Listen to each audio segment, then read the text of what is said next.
Hello students.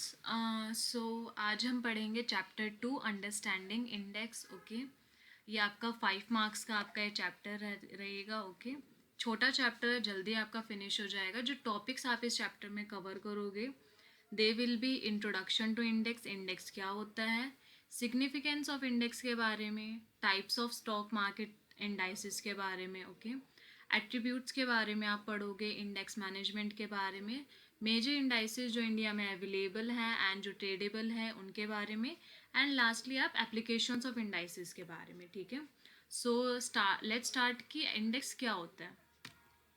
तो बच्चों, index जो है बेसिकली आपकी बास्केट ऑफ सिक्योरिटीज़ होते हैं। Okay, basically list of companies जो कि लिस्टेड है स्टॉक मार्केट में। ओके, एंड वो आपको उन स्टॉक्स की इंफॉर्मेशन प्रोवाइड करती है। ठीक है, अ बंच ऑफ कंपनीज जो कि स्टॉक मार्केट में लिस्टेड होती है। ठीक है, फॉर एग्जांपल जैसे कि आपका दो बड़े एक्सचेंज है इंडिया में, एनएससी और बीएससी। ओके, एनएससी में आपकी 2600 से भी प्लस कंपनीज अवेलेबल है, 2600 से भी ज़्यादा, और बीएससी में आपकी 5000 से भी ज़्यादा कंपनीज अवेलेबल है बीएससी में। एनएससी का जो आपका मेन जो इंडेक्स है वो निफ्टी 50 है। ओके, निफ्टी 50 आपको क्या बताता है, टॉप 50 कंपनीज के बारे में।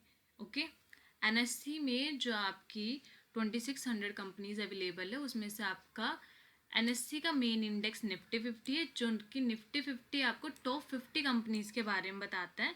और ये टॉप 50 कंपनीज कैसे लिस्टेड होती है, जिन कंपनीज का मार्केट कैपिटल सबसे ज़्यादा होता है, सबसे हाईएस्ट होता है, वो इसमें लिस्टेड होती है। ओके, एंड बेसिकली इसका काम क्या होता है, जैसे कि बीएससी में आपका सेंसेक्स है। सेंसेक्स आपको क्या बताता है, टॉप 30 कंपनीज के बारे में। ओके, बेसिक काम क्या होता है, अगर इंडेक्स, जैसे कि बच्चों अगर इंडेक्स जो है, अगर इंडेक्स की वैल्यू हाई है, ठीक है, इंडेक्स में आप ट्रेड करते हो, अगर इंडेक्स की वैल्यू हाई है तो इंडेक्स में जो मैक्सिमम स्टॉक्स है, इसका मतलब है कि उनकी वैल्यू भी आपकी हाई पे है अभी। ओके, इसका मतलब होता है कि आपका मार्केट भी अभी हाई पे चल रहा है। ठीक है, अगर इंडेक्स की वैल्यू ही आपकी लो है तो आप का मैक्सिमम जो स्टॉक्स है उसमें वो आपके लो पर है अभी, और आपके मार्केट की वैल्यू भी अभी लो पे चल रही है। बेसिक आपको ये इंडेक्स आपको बताता है। ठीक है, नेक्स्ट हम पढ़ेंगे सिग्निफिकेंस ऑफ इंडेक्स, कि इंडेक्स जो है वो कहाँ कहाँ यूज़ होते हैं। ओके, तो सबसे पहले फर्स्ट हम index as a indicator use होते हैं। ओके, जो स्टॉक इंडेक्स होता है, जो स्टॉक इंडेक्स होता है वो ओवरऑल मार्केट की परफॉर्मेंस बताता है। ओके, जैसे कि आपका कोई जो इंडेक्स होते हैं वो भी आपके डिफरेंट डिफरेंट सेक्टर्स में के इंडेक्स भी होते हैं, जिसमें आपकी टॉप कंपनीज होती है उस पर्टिकुलर सेक्टर की। ओके, तो उस सेक्टर की जो टॉप कंपनीज है वो इंडेक्स उसको इंडिकेट करता है। ओके, कि मार्केट जो है वो उस सेक्टर में अप पे है या फिर डाउन में चल रहा है। ओके, सेकेंड इंडेक्स जो है आपका एज अ बेंचमार्क यूज़ होता है। बेसिकली आपको बेंचमार्क जो है पोर्टफोलियो परफॉर्मेंस के बारे में बताता है, आपको म्यूचुअल फंड्स के बारे में आइडिया हो। ठीक है, जैसे कि एक फंड है। ओके, एंड उसका बेंचमार्क है सेंसेक्स। ओके, तो अगर ये जो फंड है, ओके, ये फंड पहले साल में फर्स्ट ईयर में ये 10% के रिटर्न्स देते हैं। ओके, तो वो उसका बेंचमार्क सेट हो जाता है, तो दैट मीन्स कि वो फंड अगले साल भी उतने 10% का रिटर्न्स दे या फिर उससे बेटर, उससे ज़्यादा रिटर्न्स दे, तो वो माना जाएगा कि वो फंड अच्छा चल रहा है, सही चल रहा है। ओके, ये आपका इंडेक्स एज अ बेंचमार्क भी यूज़ होता है। ओके, मोस्टली जो फंड मैनेजर्स होते हैं, जो म्यूचुअल फंड्स भी जो हैंडल करते हैं, तो वो एज अ बेंचमार्क काफ़ी ज़्यादा यूज़ करते हैं। ओके, वो इस टर्म्स को। देन हमारा आ जाता है इंडेक्स एज अ अंडरलाइंग भी यूज़ होता है। अंडरलाइंग जो है, मैंने चैप्टर 1 में आपको पूरा चैप्टर इसी के ऊपर बेस्ड है, तो अगर आपने चैप्टर 1 अच्छे से पढ़ा है तो आपको अंडरलाइन के बारे में पता होगा। ठीक है, अंडरलाइंग में कैसे यूज़ होता है, बेसिकली जो अंडरलाइंग होती है उसमें जैसे कि आपकी अंडरलाइंग प्राइस होती है। ओके, एक आपकी अंडरलाइंग प्राइस होती है जिसको आप स्पॉट प्राइस भी कह सकते हो। ओके, स्पॉट प्राइस, एंड जो स्पॉट प्राइस वो होती है जो आपकी करंट में चल रही होती है, ठीक है, एंड आपकी एक फ्यूचर प्राइस होती है, ओके, फ्यूचर प्राइस। तो निफ्टी जो है वो आप स्पॉट प्राइस में नहीं बाय कर सकते, वो आप हमेशा फ्यूचर में ही बाय करते हो, ठीक है। तो उस फ्यूचर का जो प्राइस है वो कैसे डिराइव होता है, उस फ्यूचर का जो प्राइस है वो उसकी अंडरलाइंग एसेट से डिराइव होता है, ओके। तो हमने इसमें क्या सीखा कि इंडेक्स जो है एज अ इंडिकेटर काम करता है कि मार्केट अप चल रहा है या फिर डाउन चल रहा है, उसके बारे में बताता है। देन जो इंडेक्स है आपका वो एज अ बेंचमार्क यूज़ होता है कि बेंचमार्क सेट होता है कि वो पर्टिकुलर फंड जो कैसे रिटर्न्स दे रहा है, ओके, एंड उससे उसका चेक किया जाता है कि इसने ये अच्छा फंड है कि इसके जो पास्ट रिटर्न्स है वो काफ़ी ज़्यादा अच्छे रहे या नहीं, ओके। देन हमारा जो इंडेक्स हो एज अ अंडरलाइंग भी वर्क करता है, जो कि फ्यूचर की प्राइस उसकी अंडरलाइंग से डिसाइड होगी बताता है, ठीक है। तो नेक्स्ट हम पढ़ेंगे टाइप्स ऑफ इंडेक्स के बारे में। सबसे पहले हम मार्केट कैपिटलाइजेशन ऑफ इंडेक्स के बारे में पढ़ेंगे, ओके। मार्केट कैपिटलाइजेशन क्या होता है, 4 टाइप्स के इंडेक्स होंगे आपके, ओके, एंड कैसे ये बनते हैं ये भी मैं आपको बताऊंगी। फर्स्ट आपका मार्केट कैपिटलाइजेशन ऑफ इंडेक्स है। Second free float market capitalisation index के बारे में आप पढ़ोगे। Price weighted index and equal weighted index, okay. So firstly let's start with the market capitalisation index क्या होता है। तो बच्चों बेसिकली सबसे पहले आपको ये समझना है कि मार्केट कैपिटलाइजेशन क्या होता है, मार्केट कैप क्या होती है आपकी, ओके। तो मार्केट कैपिटलाइजेशन, मार्केट कैप जो होता है ना कि एक कंपनी है, ओके, वो उसकी वैल्यू क्या है, लाइक कोई भी एक स्टॉक है, जैसे कि ज़ीरोधा एक स्टॉक है, ठीक है। तो अगर आज मैं ज़ीरोधा कंपनी को या फिर ख़रीदना चाहूँ तो वो कितने में बिक जाएगी, तो कितने में मैं उसकी वैल्यू कितनी है कि मैं उसको इतने में मैं ख़रीद सकती हूँ उसको, तो वो होती है उसकी मार्केट कैपिटलाइजेशन, मार्केट कैप उस स्टॉक की या फिर उस कंपनी की, ओके। एंड किसी भी कंपनी की मार्केट कैप अगर आपको निकालनी हो तो उसका बेसिक फॉर्मूला होता है कि उस कंपनी के जो टोटल शेयर्स है उसको मल्टीप्लाई कर दो उसके एक शेयर के वैल्यू प्राइस वैल्यू से। जैसे कि अगर किसी कंपनी के पास 2000 शेयर्स है, ओके, 2000 शेयर्स है और उसकी प्राइस का वैल्यू अगर 100 रुपीज़ है, ठीक है, तो उसकी मार्केट कैप क्या हो जाएगी, तो उसकी मार्केट कैप हो जाएगी 2 लाख, यस, ओके। तो बेसिक फॉर्मूला आपका मार्केट कैप निकालने का ये होता है, ओके। देन इसमें मैं आपको इंडेक्स के बारे में भी बताऊंगी, एंड बेसिकली बच्चे जैसे कि हम इंडेक्स के बारे में ही हम प्रॉपर पढ़ रहे हैं, तो इसमें सेकंड ये होता है कि जितनी ज़्यादा मार्केट कैप, अगर किसी भी कंपनी की मार्केट कैप हाई है, ठीक है, इंडेक्स में, क्योंकि इंडेक्स क्या होता है, बेसिकली इंडेक्स लाइक आपका बंच ऑफ कंपनीज होती है उसमें, ठीक है, उसमें काफ़ी सारी कंपनीज, एक इंडेक्स है उसमें काफ़ी सारी कंपनीज लाई करती हैं, तो उसमें उन कंपनीज में से जिस भी कंपनी का सबसे ज़्यादा मार्केट कैप होगा, ओके, तो उसको वेटेज भी तो हाई होगी ना उसकी, कि उसका वजन भी उस इंडेक्स पे ज़्यादा पड़ेगा, ऑफ कोर्स, राइट। अगर उसका जो वैल्यू है, उसका जो स्टॉक प्राइस है, अगर वो अप एंड डाउन होता है तो पूरा इंडेक्स की जो वैल्यू है वो भी वेरी करती है उसके अकॉर्डिंग, ठीक है। तो higher the market cap, higher the weightage of stock, okay. And जैसे कि हम एग्जांपल ले लेते हैं निफ्टी 50 का। बेसिकली निफ्टी 50 एनएससी का मेन इंडेक्स है, राइट। निफ्टी 50 क्या बताता है, बेसिकली एनएससी में जो टॉप 50 कंपनीज है उसका ये इंडेक्स है, उसके बारे में इंफॉर्मेशन प्रोवाइड करता है, राइट। ऐसे ही हम जैसे कि मैं बता देती हूँ आप मार्केट कैप कैसे निकाल सकते हो, या फिर मार्केट कैपिटलाइजेशन वेटेड इंडेक्स, अगर आप खुद का भी एक इंडेक्स बना के ट्राई कर सकते हो, ठीक है, आपके अंडरस्टैंडिंग के लिए। जैसे कि बच्चे हम ये मैंने एग्जांपल आपका बनाया हुआ है, thanks me later for this slide. जैसे कि आपके 4 कंपनीज लिए, ये हमारा एक इंडेक्स है, ओके, एक इंडेक्स है, इसके अंदर हमारे पास ABCD 4 कंपनीज है, 4 स्टॉक्स है, ओके। ए स्टॉक की जो वैल्यू है, इसकी स्टॉक की जो प्राइस है वो 100 रुपये है, बी स्टॉक का प्राइस 200 रुपये है, सी स्टॉक का प्राइस 150 रुपीज़ है, डी स्टॉक का प्राइस 150 रुपीज़ है। ए कंपनी में के कितने शेयर्स है? 10 लाख शेयर्स। हमने वैल्यू कम रखी है, लैक्स में इसको काउंट कर दो, क्योंकि कंपनी के शेयर्स हमेशा लैक्स या फिर मोस्टली लैक्स या फिर थाउजेंड्स में होते ही हैं, ओके।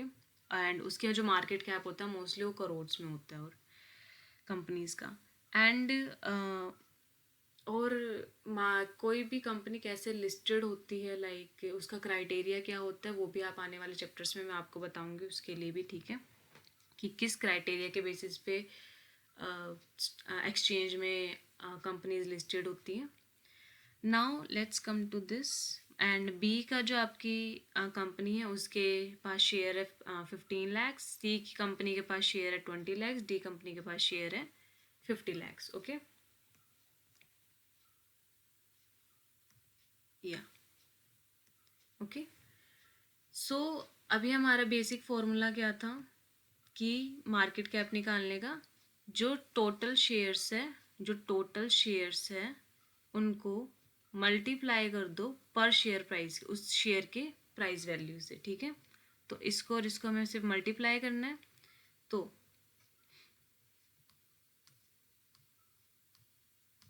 हाँ जी, तो अगर हम 100 को मल्टीप्लाई करेंगे 10 से तो हमारा 1000 लैक्स आ जाएगा। अगर हम 200 को मल्टीप्लाई करेंगे 15 से 3000 लैक्स हमारा आ जाएगा। इसको हम करेंगे 150 को 20 से 3000 लैक्स, 1550 टू 2500 लैक्स। तो ये आपका इजी वे है मार्केट कैप निकालने का किसी भी स्टॉक का, ओके। एंड ये आपका पूरा इंडेक्स है, पूरे इंडेक्स की वैल्यू है, ओके। तो मार्केट कैपिटलाइजेशन वेटेड इंडेक्स आपको समझ में आया। उसका मार्केट कैपिटल कैसे निकालते हैं? उस कंपनी के सारे शेयर्स को मल्टीप्लाई कर दो उस शेयर प्राइस के वैल्यू से। जितना ज़्यादा मार्केट कैप है स्टॉक की वैल्यू उतनी ही ज़्यादा मैटर करती है, ठीक है। Higher the market cap higher the weightage of stock, okay. Now second index हमारा आ जाता है free float market capitalisation index, okay. Free float क्या होता है? सबसे पहले नेम के बारे में मतलब समझो उसका। Free float market capitalisation index, market capitalisation index समझ में आया, राइट हमें, ठीक है। फ्री फ्लोट का मतलब होता है कि उसकी जो वैल्यूज़ है, उसकी जो स्टॉक वैल्यू है उसमें चेंज आता है। मैं समझाती हूँ, कोई इशू नहीं है। सबसे पहले तो ये सिमिलर होता है, ठीक है, मार्केट कैपिटलाइजेशन इंडेक्स की तरह ही होता है। इसमें सिर्फ चेंजेस क्या आते हैं कि जब आपका free float stocks use in calculation, जब मैंने एग्जांपल दिया आपको, जब हमने 4 स्टॉक्स लिए थे एक इंडेक्स के अंदर, ओके, हमने उसके टोटल शेयर्स को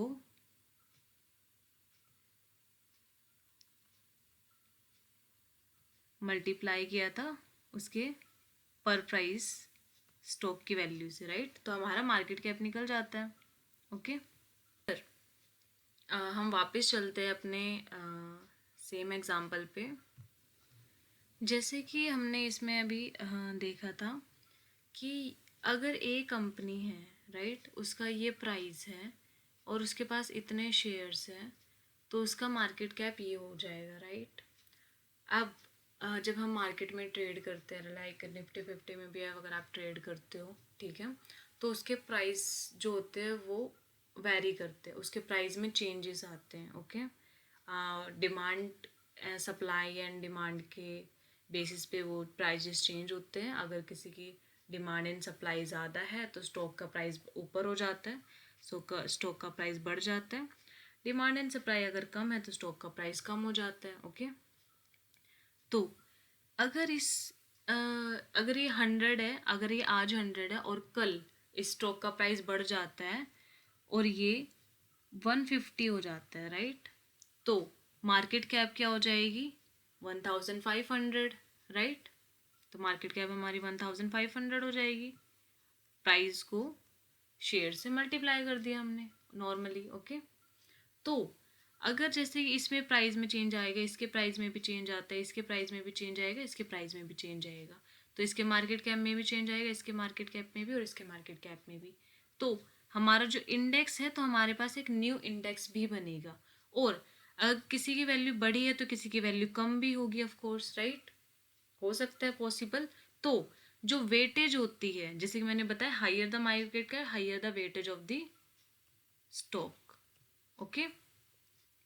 तो अगर किसी की वैल्यू कम होती है तो उसकी वेटेज भी कम होगी, और किसी की वैल्यू ज़्यादा होती है तो उसकी वेटेज भी ज़्यादा बढ़ेगी उसके बाद, ठीक है।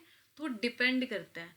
तो फ्री फ्लोट मार्केट जो होता है वो एक कंटिन्यू मार्केट होता है, जिसमें रोज चेंजेस होते हैं, ओके, जिसमें अप एंड डाउन्स होते हैं, ओके, और जिसमें आप ट्रेड करते हो बेसिकली, ओके। आई होप कि आपको अभी समझ में आया होगा। फ्री फ्लोट स्टॉक्स जो होते हैं यूज़ किए जाते हैं इन कैलकुलेशन में, जिसमें न्यू मार्केट कैप बनता है, ठीक है, will be found with new value of index and weightage all will also be changed, okay. Now free float जो स्टॉक्स होते हैं, फ्री फ्लोट एक्चुअल में क्या होता है, फ्री फ्लोट जो शेयर्स होते हैं, ठीक है। देखो एक कंपनी होती है, ओके, लेट्स एक कंपनी ले लेते हैं हम। एक कंपनी होती है, इसके पास काफ़ी सारे शेयर्स होते हैं, ठीक है। ए कंपनी है, इसके पास काफ़ी सारे शेयर है। तो कुछ शेयर्स जो होते हैं वो रखते हैं जो बेसिकली ओनर होता है, ओके। ओनर यहाँ पर हम लिख देते हैं ओनर। कुछ शेयर्स इन्वेस्टर्स के पास भी होते हैं, जो उस कंपनी में जिन्होंने इन्वेस्ट किया है, ओके। कुछ शेयर्स DIY के पास भी होते हैं, FIs के पास भी होते हैं, और कुछ शेयर्स वो होते हैं जिसमें आप इन्वेस्ट करते हो, ठीक है, जो कि आप ट्रेड करते हो। ये वो शेयर्स होते हैं जिसमें हमारी आम जनता पब्लिक ट्रेड करती है, ओके।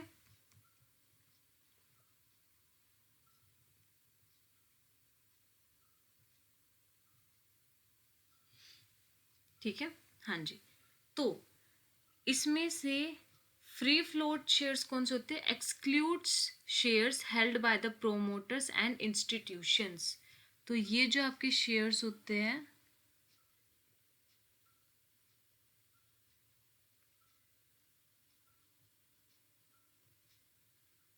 राइट, इनको आप,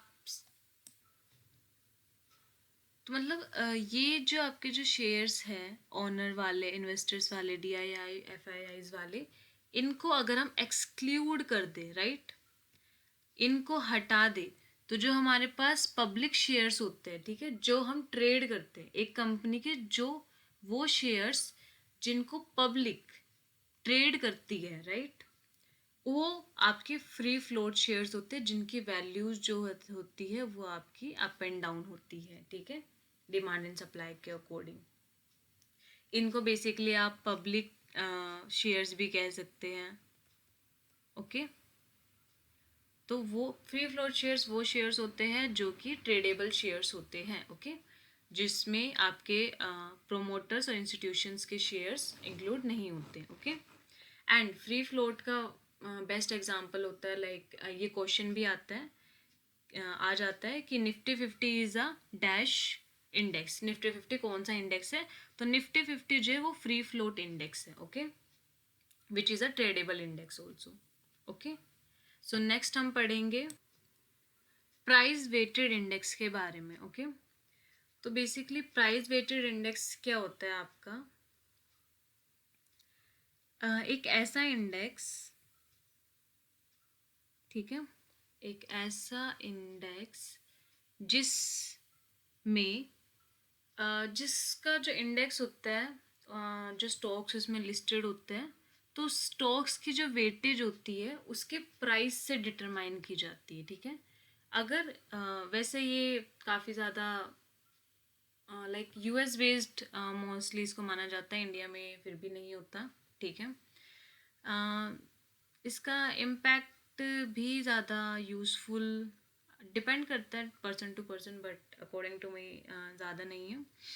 लाइक इसमें ये एक ऐसा इंडेक्स है जिसमें जो कंपनीज लिस्टेड होती है, ठीक है, उनके स्टॉक के प्राइस की वैल्यू से उस इंडेक्स में उसकी वेटेज देखी जाती है।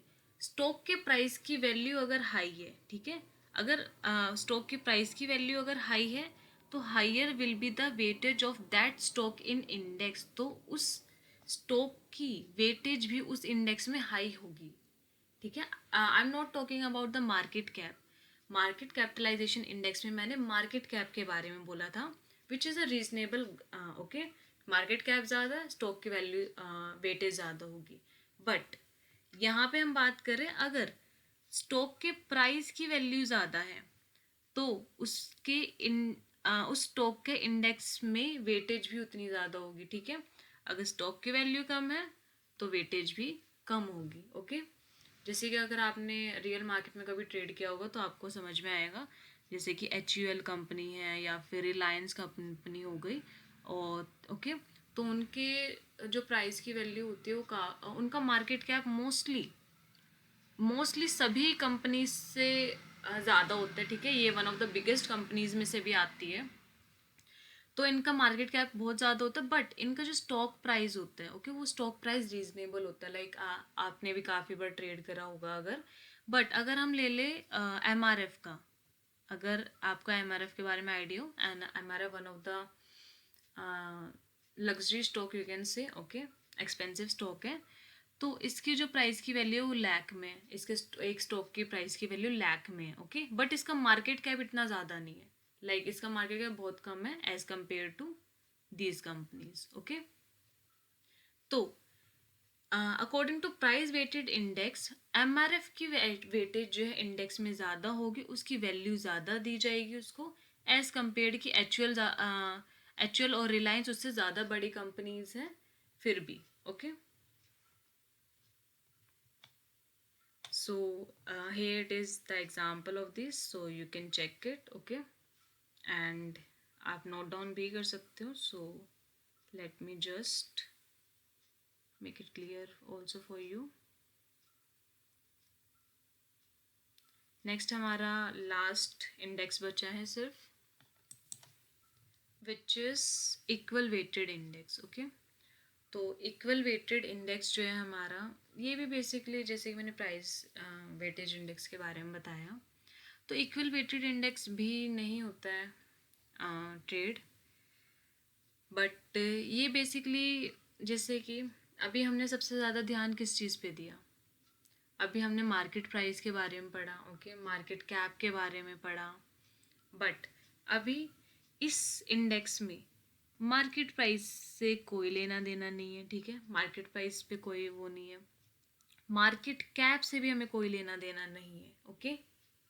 मार्केट प्राइस हमने प्राइस वेटेड इंडेक्स में पढ़ा, मार्केट कैप हमने मार्केट कैपिटलाइजेशन इंडेक्स में पढ़ा।